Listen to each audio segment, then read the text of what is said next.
J.J. Watt. Pass is caught. Diggs! Side he broke his ankles. Lightning strike from McCaffrey. We're having fun.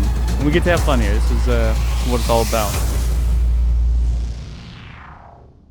Some people are trying to tell me it's the, quote, off-season. We don't do that here at the Swank Tank. If you're following on all the socials, you know there is no, quote, air quotes around it, heavy air quotes around it, off-season around here. Welcome into the show. Welcome into the Swank Tank. It is episode 40 of the Swank Tank. It is Thursday morning, February 19th. Good morning to you. Good afternoon to you if it's Thursday afternoon, if it's Thursday night, whenever you are watching or listening, as always. I appreciate you more than you know. We are on the way to 1,000 followers on Instagram. We're so close. We're like 932, 933. If you're not already tapped in there, or on TikTok at the Swank Tank, or on YouTube at the Swank Tank, Spotify at the Swank Tank as well, throw that in there. Make sure to go and follow and subscribe. Daily content, around 2 posts a day is what we're ripping off here during this, quote, off season. And we're NFL only 24/7, 365. There is no off season here at the Swank Tank. So what are we talking about on this beautiful Thursday morning? I'm located in Austin, Texas. Wherever you're located, hopefully it's beautiful too. It's mid-February. It's starting to, defreeze a little bit in the north. It's starting to become pretty. We're getting close to spring. March Madness just around the corner. Getting close to spring. Welcome to the show. Welcome to the Swank Tank. But what are we talking about this morning? So we are NFL only again, 24/7, 365. We're doing a full 2026 way too early ranking. We're ranking every NFL team way too early for the 2026 NFL season. We're going to go 32 through 1. We're going to talk a little bit about their current situation, pre-draft, pre-free agency, where they're at, signings, etc. A way too early full 2026 NFL ranking. That is what we are doing. Ranking each team from 32 to 1. Way too early. Welcome to the show. Again, if you're not following already, go and hit all the socials at the Swank Tank. Without further ado, let's dive straight into my worst team. We'll start with 32. My worst team heading into 2026. Again, these are way too early. These will change after free agency. These will change after draft. But what we're given right now, big, broad picture is how we're going to look at this. Let's rank these teams. Let's do it. At number 32, the worst team I have so far heading into 2026. Again, these will change. But my way too early worst team for 2026, this one I didn't even hesitate in putting down. It's the Miami Dolphins. Miami, you know why already. Even if you just follow the NFL just slightly, you know why the Miami Dolphins are, to me, the worst team so far heading into 2026. Again, I will just say this one more time. These will change. Free agency has not happened yet. That's in a little less than a month. The draft obviously is in April. Okay, things are going to change. It's an early preview. But the Dolphins are the worst team in my eyes at this current moment. New coach in Jeff Hafley. New GM, Chris Greer, is gone. The Tua contract is what just adds to this tremendously. I mean, it's just another thing to put in the fire. I don't even know what metaphor to use here because this Tua contract is horrific. This Tua contract is not only a year breaker for them, a year ender already, it is a franchise postponer. It is this Miami team wants to rebuild. They literally cannot rebuild until they move on from Tua, whether that's a cut, whether that's a trade, whatever it must be. They got to get that figured out. Tua's contract, he's due over $55 million in 2026. Again, they could take on dead cap from cutting him. They're going to try to find a trade partner.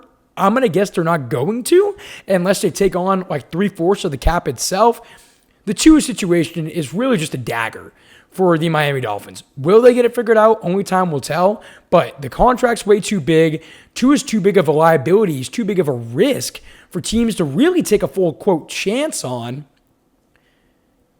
For those reasons, along with others, I mean, the fire sale has already happened in Miami. Tyreek Hill is now gone. Bradley Chubb is now gone. I mean, they're looking for trade partners for Minkah Fitzpatrick. It is a full-on fire sale in Miami, which needs to happen. It needs to happen. There's new management, new coaches, new players are going to be coming in. It's a full-on sale. But the rebuild doesn't start until you figure out what to do with that quarterback of yours. Oh, yeah, and he's due, what is it again? Oh, yeah, over $55 million in 2026. Good luck finding a trade partner. They're also, so tying in this together, they're in cap hell. They have the number 11 overall pick this season. I mean, they were not good last year. Yeah, they put together some wins, against some really bad teams, hurt their draft stock, so they're drafting 11th. This is going, even after free agency, even after the draft, I mean, the Miami Dolphins will most likely be sitting at 32 come near the start of the year in my rankings. They probably will. Miami, number 32. Number 31. Second worst team heading into 2026 at this exact moment, the New York Jets. But here's the thing. Is it odd for me to say that? So I have the Jets as the second worst team heading into 2026. But oddly enough, I think Jets fans are somewhat satisfied, at least the most satisfied they've been in a few years with where they are currently, because the rebuild is now in full swing. They've already had their fire sale. Sauce Gardner, bye-bye. Quentin Williams, bye-bye. Justin Fields, he's going to be gone, or they're figuring out quarterback, right? But they've already had their fire sale, right? They've already got rid of a lot of key players. So the future looks good in terms of cap for the 2026, in terms of draft capital for 2026. They have the number 2 and number 16 overall pick in this year's draft, one of 4 teams with more than one first rounder in this year's draft. We'll touch on those other teams as they come along in this list, of course. That's about it here. The New York Jets, big question at quarterback. Could they get Ty Simpson at 16? Potentially. Could they take a quarterback at number 2? Could they try to trade up to number 1? I mean, it's all on the table for the New York Jets. The good thing we know about the Jets now is it's not some let me try to put a few pieces together. Let me try to be competitive. No. Roster-wise, draft-wise, capital-wise, they're in a full rebuild. Head coaching-wise, they don't have the right guy for the job. I've been saying this week after week after week. I said this before the 2025 season. Aaron Glenn's not made to be a head coach. Aaron Glenn's not made especially to be the head coach of the New York Jets. All things considered. So they got a head coach to figure out. But they got a lot of draft capital, a lot of cap to work with. So the rebuild has begun. Head coach comes next, in my opinion. The Jets, though, future looks promising in terms of cap, in terms of draft capital. We move forward. Coming in at number 30, we have the Cleveland Browns. And you may be thinking, well, Swank, they have Myles Garrett. They have Pro Bowl quarterback. I just did a big eye roll if you're just listening on Spotify. Shedeur Sanders. They have some pieces. They have a young rook in Harold Fannin. They got some other, they had the defensive rookie of the year in Schlesinger. And then they got Quinshon Judkins, who got hurt at the end of the year, but was still really talented and is still talented. We'll see how he recovers from that. They have pieces in Cleveland. I don't love the head coaching hire. I don't. Todd Monken comes in from Baltimore. I don't love the hire in this specific situation. Their DC is a fine hire, Ruttenberg. I don't love their hires. I really don't. And they're also, they currently don't have a lot of cap at this moment in 2026. Again, these cap numbers could definitely change with restructurings and cuts and whatnot. But at this exact moment, the Cleveland Browns don't have a lot of cap. And quite honestly, the Cleveland Browns don't have leadership. You want your quarterback to be the leader. Maybe Shedeur this year could take a leadership role. He's not that vocal leader that, you look at other teams and you see in some young quarterbacks. At least we didn't see that in 2025. Then if it's not the quarterback, you want it to be the head coach. Todd Monken, to me, is not a very vocal leader in terms of, putting all of these young pieces together. So Cleveland, I have them at 30 because I don't love their hires. They don't have a lot of cap. They've got injuries to deal with, Judkins being one of them in this offseason. They've got a few core pieces, but nothing else. They also have no O-line. I believe all 5 of their starters are projected to be cut or free agents or released or whatnot. So their offensive line's a carousel. Their staff, I thought they put together, was a really underwhelming haul, I should say. And yes, they have the number 6 and number 24 overall picks. So they have 2 first-round picks this year, which is great. This team's really young. They have pieces to build off of. I don't think they've got the outside of those key and core players that they're starting to build and starting to acquire, I don't think they have the staff around them. They definitely don't have the legacy. They definitely don't have the culture, I think, around them to succeed whatsoever. That's been quite evident for 15, 20 years. So they've got some core pieces, still a lot of work to be done. Number 29. We're going to go with the Arizona Cardinals here at number 29. This one was tough because the Cardinals last year showed flashes, but there's a lot going on in Arizona. It starts at quarterback. Kyler Murray, what are they going to do? Is he going to be cut? Is he going to be traded? I don't think Kyler Murray is a Cardinal when the first snap of 2026 takes place. I think there's a good chance. I mean, he's either cut or traded. I don't know where exactly he's going to go. Maybe to Minnesota to back up, do it out with McCarthy. Maybe to, I don't know. Maybe the New York Jets. Maybe the Steelers. Who knows? Who knows? To me, it's move on time from Kyler Murray. But that's a big factor that I have him so low is that they're figuring this stuff out. Rookie head coaching LaFleur, I like the hire. Rookie head coach nonetheless. Lots of holes here in this team. Cap-wise, not bad. For 2026, pretty good.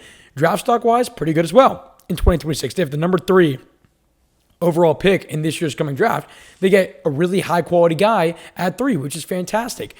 And offensively, they have a lot of pieces outside of quarterback. You got Marvin Harrison. You got other guys out there. James Conner got injured last year. You have McBride, who's probably the best tight end in the NFL right now. Maybe with Bowers and Kittle when healthy, right? So you have a really solid kind of wide receiver, receiving-ish core. Outside of that, I mean, you got Budda Baker. There's a lot of holes on this team. A lot of holes. Cardinals come in at 29. Number 28. We're going to stick here with the Las Vegas Raiders. New is the message for the Las Vegas Raiders, and that's known. They have no current offensive line. So that's going to get overhauled, scrapped, and they're going to use a lot of draft picks probably and free agency money on offensive line. Oh, and their star player, Max Crosby, will he be there in 2026? I'm not sure. They have him signed, but are they going to trade Max Crosby? I don't know. I think he wants to leave. Obviously, he's very unhappy there. That's a situation you got to keep an eye on.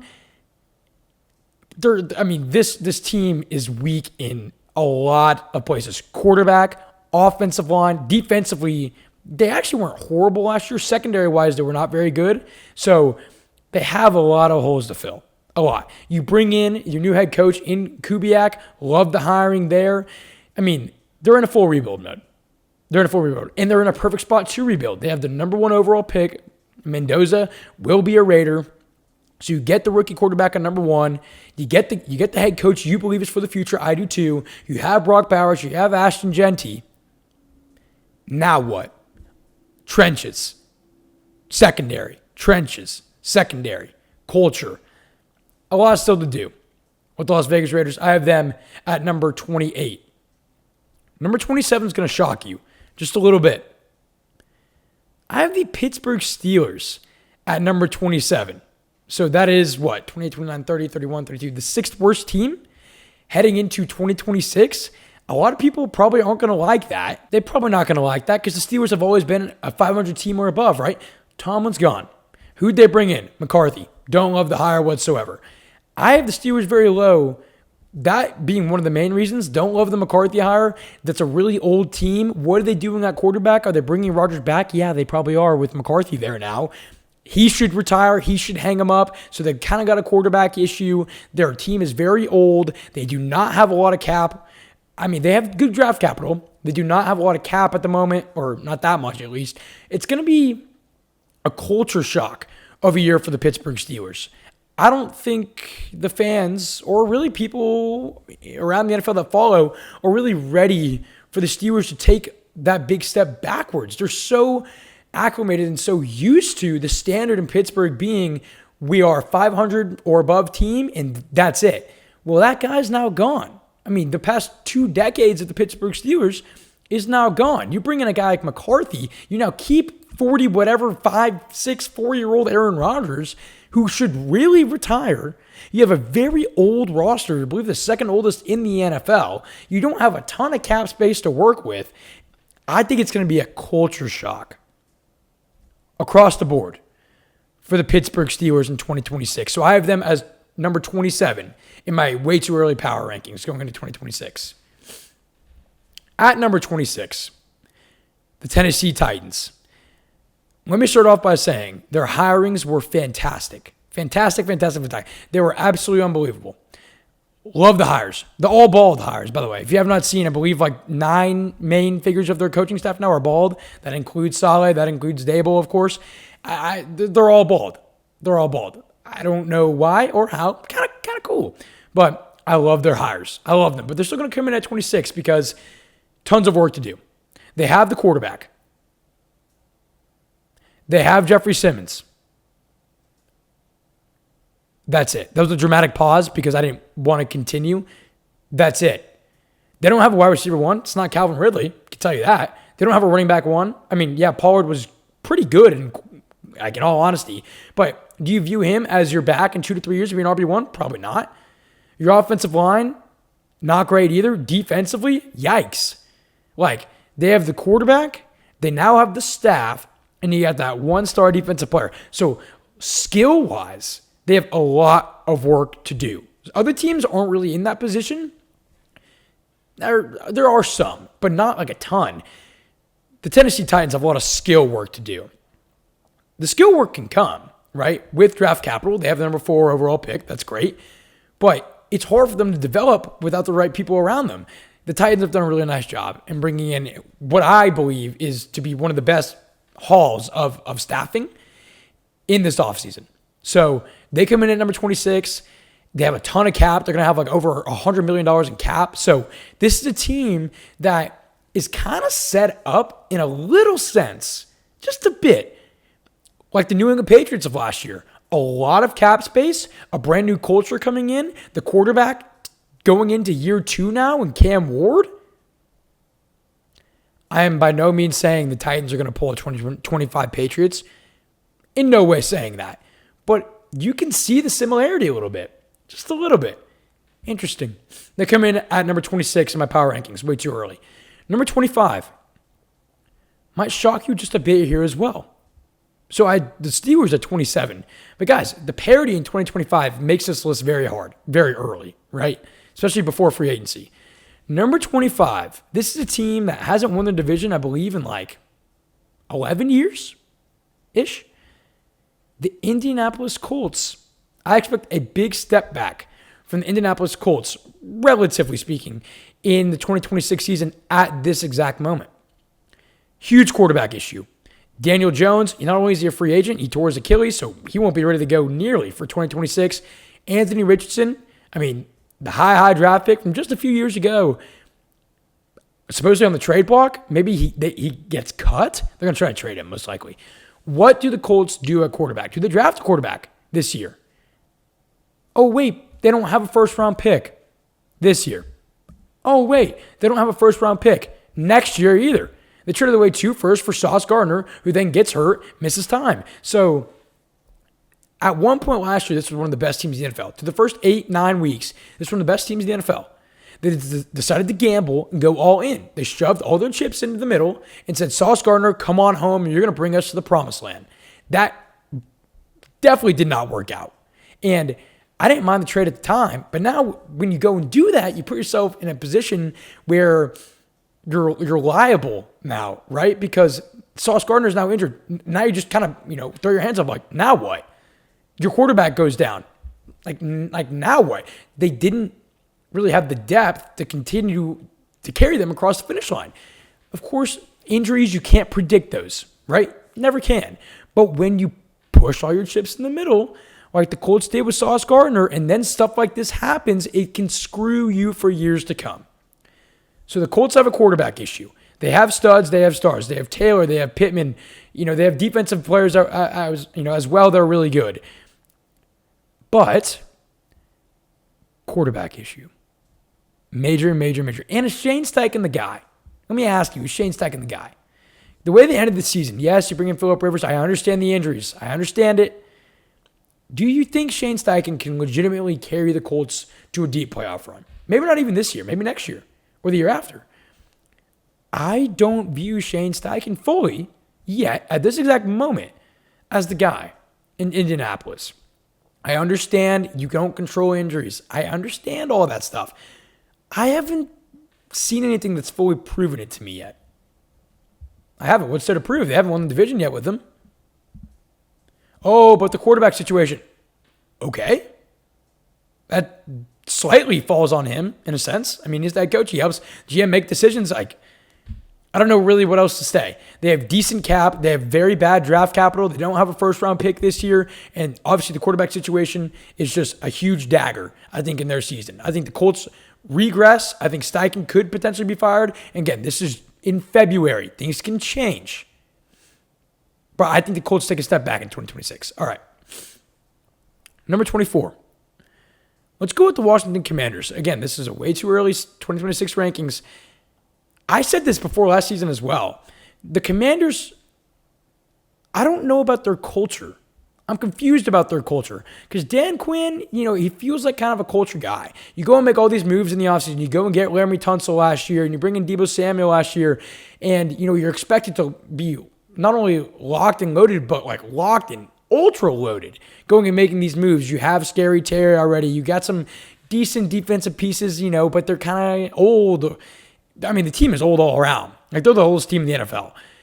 So defensively, I mean, you don't have like the main stud on defense. I think that's what they really needed to attack in this year's draft or this year's free agency. But they kind of have a little bit of a culture problem. They obviously have an injury problem with Jaden Daniels already being dinged up several times in 2025. They're at 24 for me because this team, I mean, they made the NFC Championship 2 years ago. And now they completely missed the playoffs. Their season completely got derailed, a lot of it by injuries. Can Jaden Daniels be that vocal leader? His skill, very evident, very obvious. He is a phenomenal athlete. He's a phenomenal player. That's known. Can he be a leader? Can he be the guy that picks his players up around him and can lead this team when times are tough? I think that's the question we kind of have to get an answer in 2026. And we don't know that yet, right? Like we don't. He's been in the league 2 years. And to answer my own question, I think, yes, he definitely can be that leader. Why couldn't he be? But it is a question that I think we may have to see a little bit in 2026. Maybe there are a few more injuries, right? Scary Terry was in and out all season long. Maybe he's dinged up again in 2026. How can the Commanders respond to those type of issues in 2026? I think is really what we're going to have to see. I like their DC hire in Durante Jones. Not bad. They have a lot of cap this offseason, which will be great for them as well. Like, they could climb up this ladder for me for sure. They're at 24 right now. They could easily climb up this ladder and climb it fast. They're one of those teams that can jump real quick for me. But health is a big factor, and culture is a big factor here for the Commanders. Let's see what moves they can make. They can make a lot of them. Let's see what the Commanders heading into 2026. Coming in at number 23, I have the New Orleans Saints. This is another team for me that can really jump up the ranks really fast, depending on some of their offseason moves they make, depending on some early season success in 2026. They have a lot of potential. They have their guy at quarterback. Tyler Shuck is the guy. That was evident. He almost won Rookie of the Year in only a handful in a little bit more of starts. Tyler Shuck is the guy in New Orleans. That's well known. Kellen Moore can lead this offense, I think, with him at the wheel, right? At the helm. Still a lot to figure out with this New Orleans Saints team. The cap isn't great at all. They got guys like Kamara who could be cut, if not traded. Just lots of holes to fill in New Orleans. Like, that's really it, plain and simple. I like Brandon Staley here being hired as defensive coordinator, joining Kellen Moore's staff. Kamara, again, has a chance to be cut. He's got an $18.6 million cap hit in 2026. The Saints, quite honestly, I think their staff is now fully there. The quarterback has been answered. It's just putting the skill players together. And that kind of starts in the trenches. Their offensive line's been an issue for really several years now. They went and drafted Kelvin Banks out of UT last year to help with that. He's been good. Still some offensive line pieces to figure out, and they really just need some defensive stars. Obviously, Cam Jordan's been there for forever, but outside of that, they need a more lethal defensive presence. And then you got the Kamara issue to figure out. So a lot of potential here in New Orleans. They could climb the ladder easily, just like the Commanders could in 2026. Still has to figure out, of course. Number 22. So 24, 23, and now 22 are teams I feel like can shoot up the ladder as they make more moves as the offseason progresses in 2026. The New York Giants, for me, come in at number 22. Elite hires. Elite with Harbaugh. They have elite talent with Dart, Scatterbo, Neighbors. The big factor starting off right now is, one, getting them healthy. Two, how healthy will those pieces be?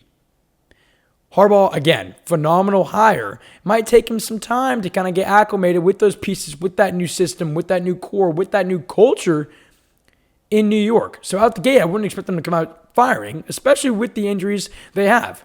Can they get healthy is the big question, right? Also, can they improve that secondary? You have the pass rush. That's evident, led by Brian Burns. Index, Sexy Dexy. Now, what else can they do defensively? Their linebackers are weak. Their secondary is weak. Something they have to build on. The O-line was better. Not great, but better in 2025. O-line is still something they can look at. And it's getting, one, let me slow down. Take a breath. One, it's getting healthy. Two, it's improving the linebacking core / secondary in 2026. New offensive coordinator, by the way, Matt Nagy. Not sure if you remember this hiring or missed that hiring about 2 weeks ago. Matt Nagy is now the offensive coordinator of the New York Giants. Interesting hire there, if you want my personal opinion. Don't love that. Wilson, Denard Wilson at DC. I believe he's from Tennessee, if I'm not mistaken. Okay, so I don't love their coordinating hires. Harbaugh is obviously a home run. Don't love their coordinating hires. Can they get healthy? They got a lot of work to do defensively in the secondary. They have some mid-cap space in 2026 at this moment. They have some decent draft capital. They have the number 5 overall pick, which I expect that to be used defensively. It could be a Caleb Downs position here, which would be great for them. So moves to be made. A lot of potential. They have the core. Moves to be made, especially defensively, for the Giants, and they need to get healthy. Number 21. Man, this team has potential. It's all about putting it together now. The Atlanta Falcons. I love the Stefanski hire. Really, really like it. They're bringing Tommy Rees at OC.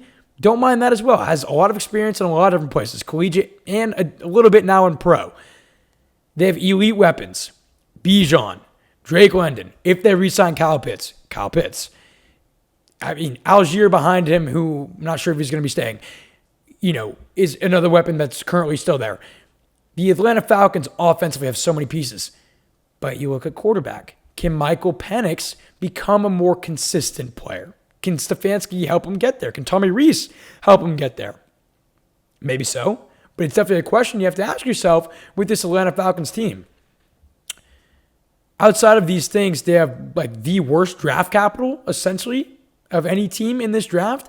They do not have a first rounder. They're also middle of the pack at this moment in draft, in cap, and free agent cap available. So middle of the pack in cap, really don't have a ton of draft stock. They don't have a first rounder, which very much hurts them this year, making that move for Pierce Jr. in last year's draft. This team can also move up faster in my ranks, but they're very, very unproven. Very unproven. At the quarterback position, we don't fully know. Stefanski in year one. Tommy Rees, who doesn't have a ton of NFL experience, but has been around the block a little bit. It's just a lot of, it's there, but unknown with Atlanta. I mean, offensively, they could be elite. Can Penix become more consistent? Something we'll just have to wait and see on.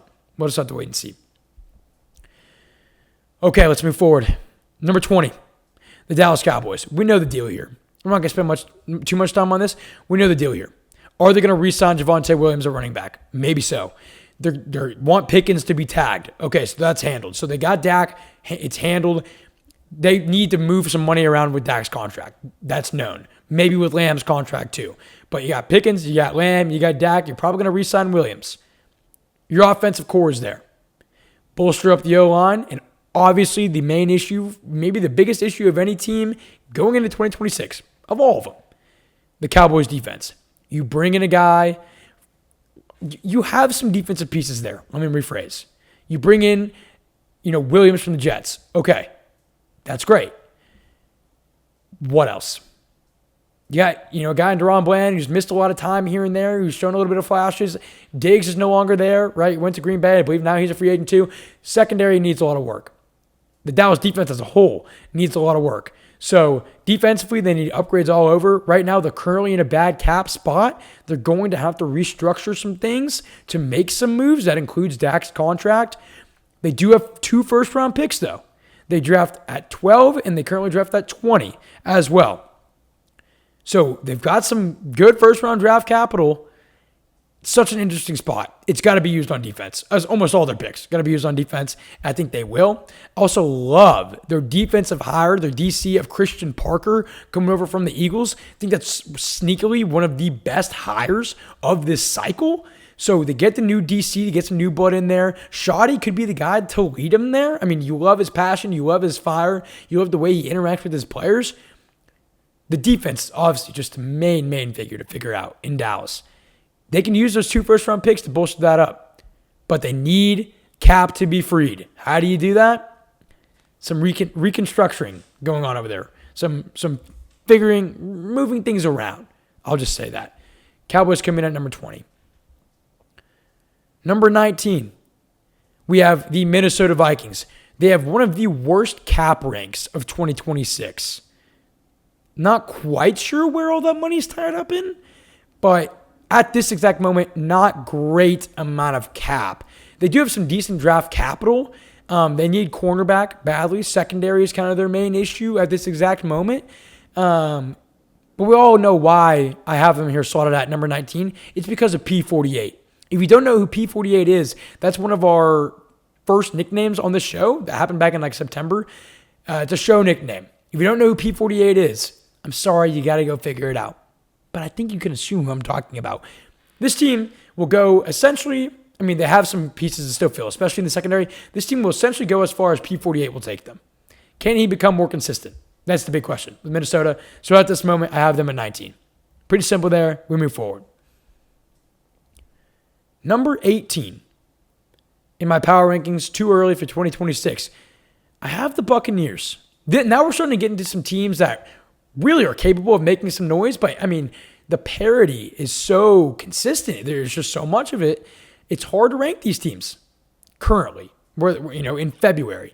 But the Bucs, I'm going to put at number 18 because they honestly have a lot of questions to figure out themselves. So the big one being, is Mike Evans leaving?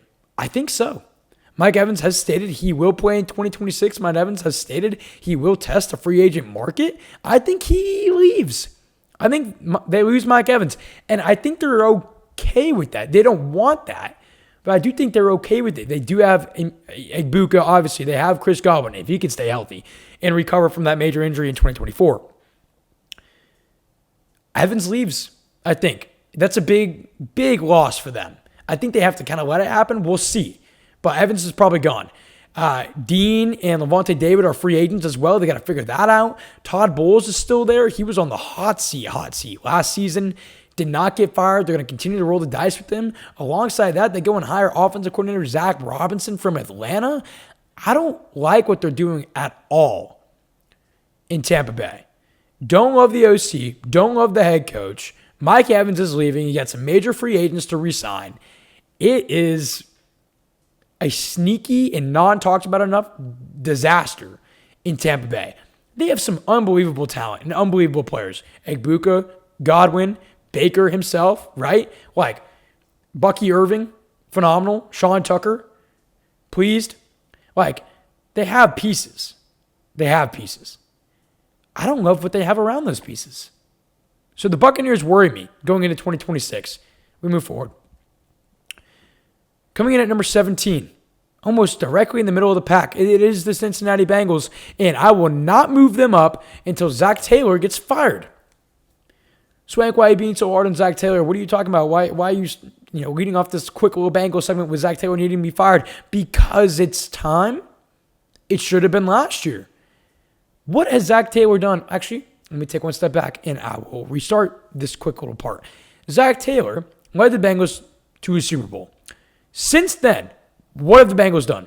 If your first answer is, oh my gosh, but all the injuries, don't want to hear it. good teams, over time, find ways to improve and succeed when they have injury history. The 49ers, you can name it, the Bucks, right? These are teams that have battled with injuries before and yet continue to remain relatively competitive. The Cincinnati Bengals, when they lose one or two core pieces, they're screwed. They're toast. They're done. They're done. You're probably saying you're being too hard. They're so injured. Zach Taylor could be the guy. He's not the guy. I don't know what else to say. Don't know how else to put it. He's not the guy. Because when the Bengals get injured, they roll over. They roll over. They also, and this isn't entirely his fault, but you can't pay two wide receivers the amount of money they're giving them. It's not feasible. It's not. When you have, almost $70 million tied up in two receivers? Not feasible to go and win a Super Bowl, especially when those guys get injured. Or you just have injuries around your team. That's where the lack of depth comes in. That's where Zach Taylor not being able to coach these guys properly without that depth. It's a big old loop. It's a loop.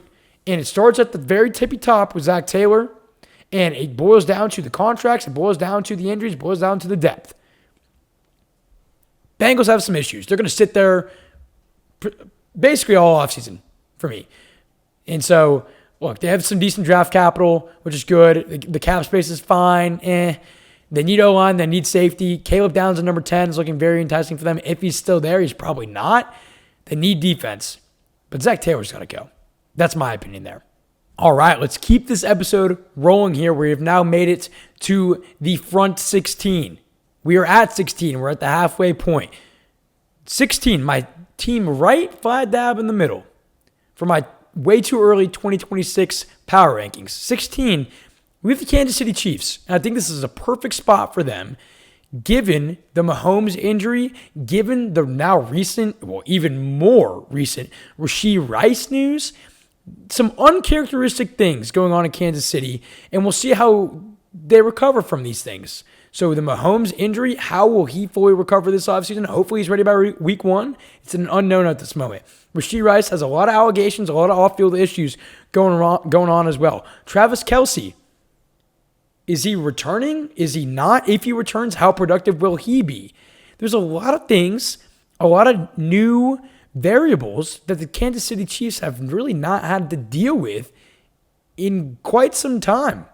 Right? So it's just some new variables that are unfortunate for them to deal with and for them to figure out. Offensive line still needs work pretty badly. They have some pretty bad cap space. They did literally yesterday move some money around yet again in Mahomes' deal to free up around 40-ish million in cap. So that helps free some cap. It's still not great, but it helps free some cap for them. They have some decent draft stock. They have the number 9 overall pick. Maybe they go running back. I've seen a lot of mocks here with Jeremiah Love going to the Chiefs. So it's kind of just an uncharacteristic time for them. Some things to figure out. They have the number 9 overall pick. When was the last time they drafted that high? And now you're going to tell me they're going to use it on a running back? Seems very anti-Chiefs to do. I'm not hating on if they were to do it. It's just very uncharacteristic if that's the route they choose to go. So Chiefs, just in an unfamiliar spot. So I have them right flat dab in the middle because we know how talented they are. Andy Reid, one of the best coaches in the NFL. Just uncharacteristic times for the Chiefs. They're flat dab at 16. 15, Carolina Panthers. Almost exactly mid. They have a mid-cap rank. They have a mid-draft rank as well. They do have the number 19 overall pick in this year's draft. They're going to probably use it on edge. Their biggest issue this past season was really pass rush. And I think they probably use that number 19 overall pick on a high-end edge rusher or an interior defensive lineman. They have some offensive line free agents that are bound to hit free agency come March. They need to re-sign and get that figured out. They're starting left tackle, Ekwonu. I believe that's how you pronounce that, Ekwonu. Major knee injury, leg injury in that playoff game versus the Rams. He's going to definitely miss some time going into 2026. So offensive line issue for the Panthers, just things to figure out, free agent-wise, draft-wise, going into 2026. Along with that, they really need to bolster up the pass rush. They really do. They have a mid-cap, cap rank or in terms of money freed, and they got a mid-draft stock. So right around mid is where I have the Carolina Panthers. Right at 15 is where I've got them. That seems pretty valid. All right, we now go to the number 14 team. This is teams that are playoff teams, essentially at the spot, because 7 teams from each conference. Number 14, we have the LA Chargers. And you may be asking, why aren't they higher? Guys, because the 13 teams in front of them are damn good. They're damn good. The Chargers are damn good. But they lost Jesse Minter. That's the big deal here. They lost Jesse Minter. They bring in Chris O'Leary as their new defensive coordinator. He has 1 year in the NFL under his belt. He's got a lot of experience in college. I believe it was Western Michigan, where he's coming from. But he's got 1 year in the NFL. That was with the Chargers as safeties coach in 2024. So they're replacing one of the best DCs in football, Jesse Minter, with Chris O'Leary, who's got 1 year of NFL experience under his belt. Major issue. Now, flip the tables. Offensively, they're bringing Mike McDaniel, one of the best offensive minds in the NFL, former head coach of the Miami Dolphins. Home run, unbelievable, couldn't be better higher. Offensively. This team, these guys' fantasy draft stocks just skyrocketed a round or two altogether. Justin Herbert, way up there. Hampton, way up there. Gadsden, maybe? He fell off in the back half of the year. Way up there as well. Quentin Johnston, Lad McConkey. I can keep going. This offense will be humming. They get Joe Alt back. They get other offensive line pieces back. It's still an issue for them. But they get Slater and Alt back. Huge. Still need to draft O-line. So offensively, upgrades all over. They get the core pieces back on the offensive line. They get McDaniels from Miami. Home run. Defensively, I'm worried. I am definitely worried. They have a ton of cap to work with, though, which is big for them. They can be a very, very, very dangerous team in 2026. But the defensive coordinator position, and right now, currently, their lack of defensive consistency, maybe even probably at linebackers where I'm mainly looking, is an issue that they need to fill. So I have them right at 14. They do have good draft capital, number 22 overall, number 55 overall. The pieces, they're pretty damn close to being an elite team. Can they put them together before August or before September? I should say. Need O-line, they need edge, they need linebackers. So we'll see if they can put those pieces together. They come in at 14 for me. Let's keep it rolling. 13, the Green Bay Packers. Packers come in at 13. Why? Because you have Malik Willis set to be a free agent. You have Quay Walker set to be a free agent. You have Romeo Doubs set to be a free agent. In 2025, key pieces to this Green Bay team set to be free agents. Doesn't mean they won't re-sign. It's just a question at this exact moment to bring up for the Green Bay Packers. They'll get Parsons back from injury, of course. We'll see how healthy he can return. Hopefully full speed and hopefully 100%, of course. Parsons' injury, something just to throw a little wrench in there as well. They have a below-average draft stock. They do not have a first-rounder. The Green Bay Packers do not have a first-round pick in this draft because they went out and got Parsons. So, some free agent questions, not a lot of great draft capital, Parsons' injury. They don't have a lot of great cap space either. Just the offseason logistics are not great for Green Bay. Something that did happen very recently is Rich Bisaccia stepped down, assistant head coach, and led the special teams unit. Great man, great guy. It was time for Green Bay to move on from him. I'll just leave it at that. So they, outside of all those logistics, they still need kind of DB/defensive tackle. That's kind of their big need here. They get Gannon, a defensive coordinator from Arizona. I like that move. There's just definitely some question marks going over there in Green Bay. And a lot of it's just logistically this offseason. They're not set up nearly as well as other teams are to make some big-time moves. They did last year, right, with Parsons and all these other things, but they got some guys I think they should re-sign, and they got some needs as well. And they don't have a ton of upfront great draft capital or cap space. So we'll see what they can do. They're at number 13. Number 12. The Buffalo Bills. The Buffalo Bills. This is a very interesting team come this offseason. Joe Brady gets hired as head coach from offensive coordinator. I mean, they have a below average cap space and they have a below average draft stock as well. They do have the number 26 overall pick. Let me ask you something. What will this Buffalo Bills team be in 2026? They've already undergone a lot of change. A lot. What do they do at wide receiver? What do they do with Keon Coleman? How do these new offensive coordinator and defensive coordinator fillings mesh with the team? How does Joe Brady do in first year as head coach? How can they surround Josh Allen to better succeed? Right? How can they improve their running defense? These are all very, very, very valid questions to ask for the Buffalo Bills entering this offseason. And the truth is, they lack star talent. Outside of Josh Allen, the Buffalo Bills, and of course Cook, they lack star talent. They do. I mean, they have Oliver on defense. They went and drafted a guy like Harrison. They have Matt Milano. Skill position, wide receiver wise especially, they need a star. They need a star. Maybe it's a Tyreek Hill coming in free agency. Maybe they go and make a big time trade. Maybe they move up in the draft. Maybe they draft a guy like Jordan Tyson. These are all very valid questions for the Buffalo Bills. And for that reason, and for their OC, DC, and head coaching hires, which I did not love and still do not love, I have the Bills at 12. The Bills at 12. Number 11, the Chicago Bears. This is a team that could be top 3 at snap of a fingers. They're right there. They are right there. They're below average in cap, though, at this current moment. And they have a pretty average draft stock, pretty normal. They have the number 25 overall pick. Defensive line, or DB, is their main need here. Kevin Byard, their veteran safety, set to be a free agent. Jaquan Brisker, also set to be a free agent. Those are 2 big-time free agents they maybe bring back if they have the cap, if they can find the space. This team is this close to blowing the roof off. They were right there this year, obviously. I mean, that's not a take that they're so close. It's a fact. They're so close. I have them at 11. They could easily move up to top 5 in 1 or 2 draft picks, 1 or 2 big-time free agent landings.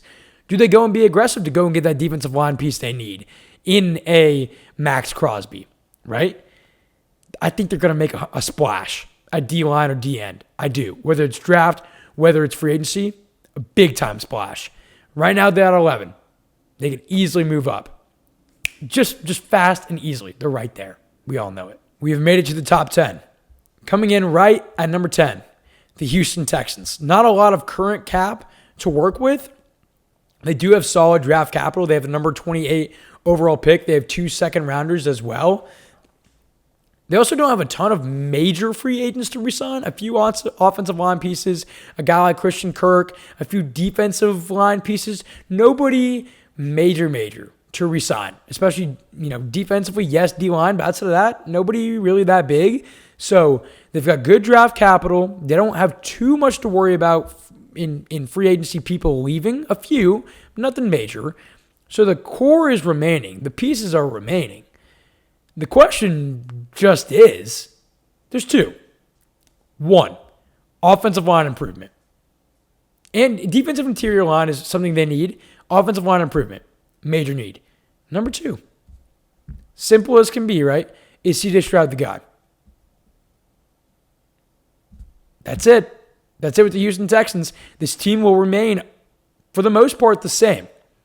Coaching-wise, very similar.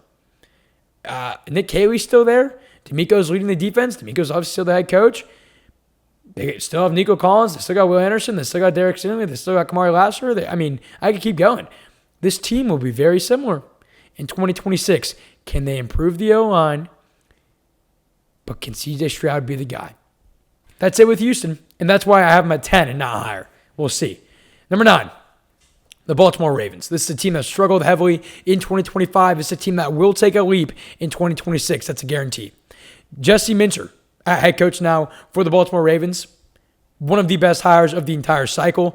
But this is a big one for them. Linderbaum is projected to be a free agent, or will be a free agent most likely, along with Isaiah Likely, ironically there, being a free agent as well with some others. leaving, maybe some other offensive linemen potentially leaving the Ravens as well. So have to backfill there. They don't have great cap space, but not terrible. They can move some money around with Lamar's contract, I believe. They have solid draft capital. They're drafting number 14 overall. Do they use that on a wide receiver? Do they go offensive line? They need wide receiver, edge, and potentially O-line. Those are the three main needs. I would love to see them go wide receiver. If they do that, they got to make sure to backfill at O-line if they do lose Linderbaum. But I would love for them to go wide receiver. I would love it. And I think Lamar would too. So the hiring of Jesse Minter, to me, absolute home run. One of the best hirings of the cycle. The pieces are there. Kyle Hamilton's there. Matabuke will be back from injury. The new culture. Lamar should be fully healthy. Derrick Henry is still, as you could see from last year, a well-oiled machine. Can you get a heightened wide receiver outside of Zay Flowers? We'll see. Baltimore at number 9. Number 8, Philadelphia Eagles. And yes, there's another new OC in Philly. Sean Mannion becomes the young Sean Mannion becomes the OC for the Philadelphia Eagles. Yes, again, yet another OC for Jalen Hurts to work with.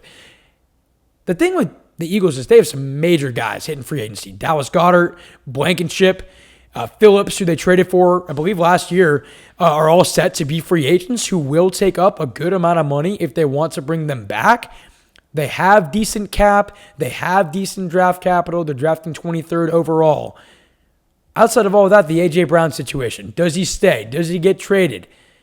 So they could have some very, very key departures that they don't want to see leaving, given the current situation. They also bring in a new offensive coordinator yet again. So they're at number 8 because of how talented they are, their experience. But they may have some guys leaving. Some change, some big-time change, and maybe not all positive change for the Philadelphia Eagles. That's why I've got them at number 8. But my God, are they damn talented. They're damn talented.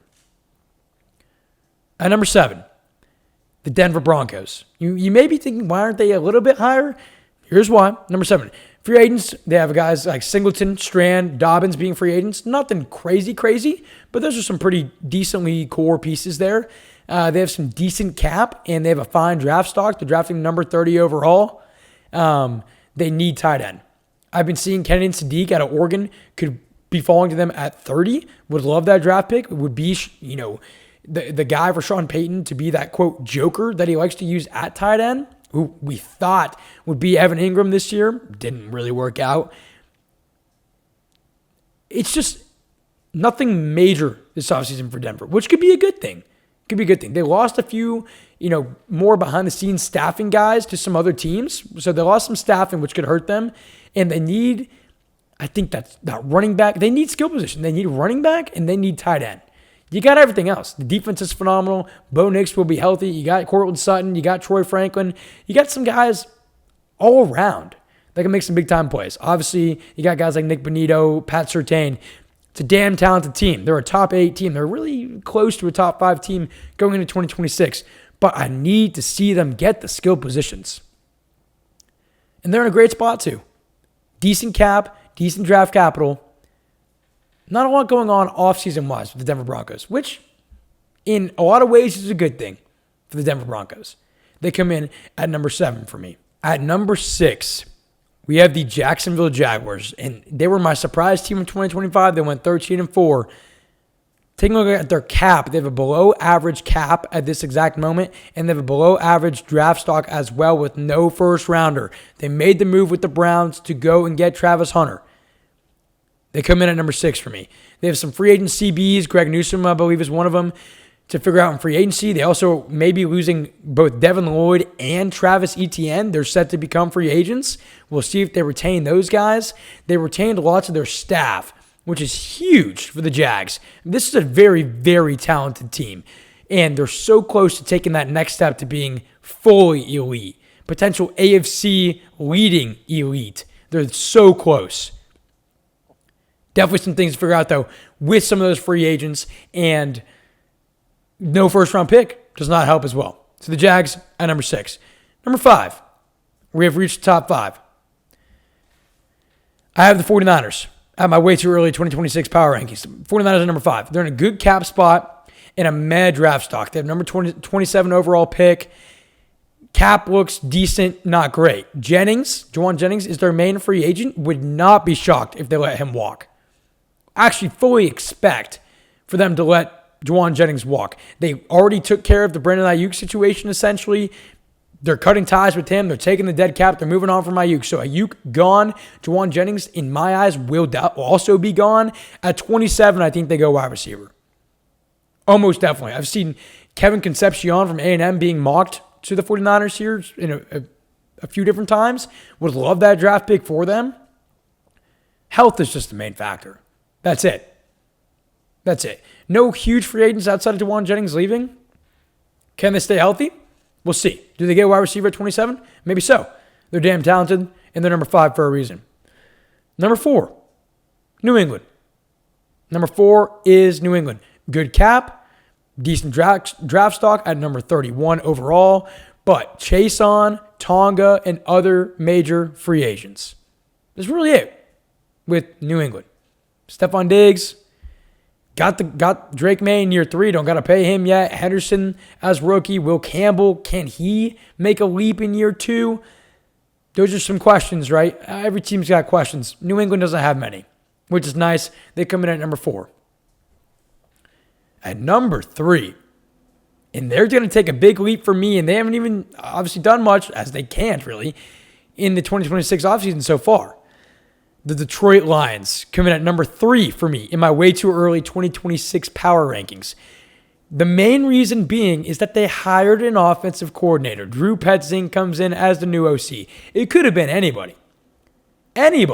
And I would have been like, yes, great, good. Because Dan Campbell's not made to be calling the plays for Detroit. You saw Detroit struggle. I mean, yes, they had injuries. And yes, staffing-wise, they lose both Aaron Glenn and Ben Johnson last year. Totally get it. Dan Campbell's made to lead this team. He's not made to be the offensive coordinator alone for this team. He was wearing too many hats last year. That's evident. He's the leader. He's the voice. He's the face of this franchise. When you're giving him too many hats, giving him too many jobs outside of just his head coaching role, aka calling plays, they took a big step back. Him being able to focus on the big picture things, doing what he's been doing for the past several years, not calling plays, that's where the Detroit Lions have had a lot of success and will continue to have success. So the fact that there's just an OC now that will call the plays in Detroit raised Detroit like 10 spots for me already. It really did. DJ Reader, Alex Anzalone are some big free agent names to keep in mind here. They do have the number 17 overall pick. Not a ton of current cap space, so a few big-time free agents on the horizon maybe. Do you have the number 17 overall pick, though? It's pretty good for them. Detroit Lions, they're so talented across the board. They're damn good. And now Dan Campbell goes back to doing what he does best, running this entire team and this organization. Lions come in at number 3. At number 2, it is the Seattle Seahawks. Kubiak is gone. Their offensive coordinator, Super Bowl champion, Kubiak gone to the Las Vegas Raiders. They do bring in 49ers tight end coach to be the new OC, Fleury, if I'm pronouncing that right, Fleury, Fleury, probably Fleury from the 49ers. Don't mind that hire. Losing Kubiak, though, is tough. Kenneth Walker will not get the franchise tag. We'll see if they keep him. They have the number 32 overall pick, of course, as their Super Bowl champions, and they do have lots of current cap. But again, Kenneth Walker not taking the tag. Reek Woolen, Mafe, Shaheed are all free agents. They're loaded, so they come in at number 2. But the reason they're not number 1 is this.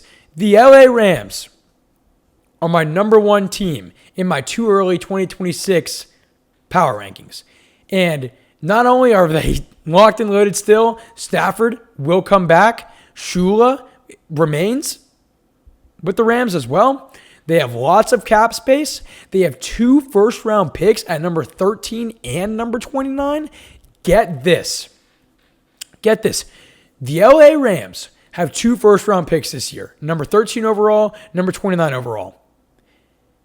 They've had 2 first-round selections in the past 10 years total. That was Jared Goff in 2016 and Jared Verse. That's it. The LA Rams have had 2 first-round picks in 10 years. They now, this year alone in the 2026 NFL Draft, have 2 first-round picks on the docket, number 13 and number 29 overall. And Stafford is back. And Shula is back as well. And their core remains. And Kyron's still there. And Adams is still there. And Puka's still there. Number 1 for a reason. Curl, Higbee, Durant are free agents. They can get that figured out. They've got a lot of cap. They are so loaded, it's not even funny. The LA Rams are absolutely ready to go and try to win the Super Bowl in 2026 already. And it's February. They are locked and they are loaded. And that is our full, way too early power rankings for the 2026 NFL season. We talked draft capital. We talked free agents. We talked a lot of different things for a lot of these teams. I appreciate you guys tuning in. There's no offseason here. Again, this is the Swank Tank. This is NFL only, 24/7, 365, daily clips and daily content out on all the socials every day at the Swank Tank. If you made it all the way, I appreciate it more than you ever know. We will see you guys next Thursday. Enjoy your weekend. Maybe watch some golf. College basketball is heating up. We're NFL only here. Hope you enjoyed this episode. We will be back next Thursday morning. We will see you then. Have a good one.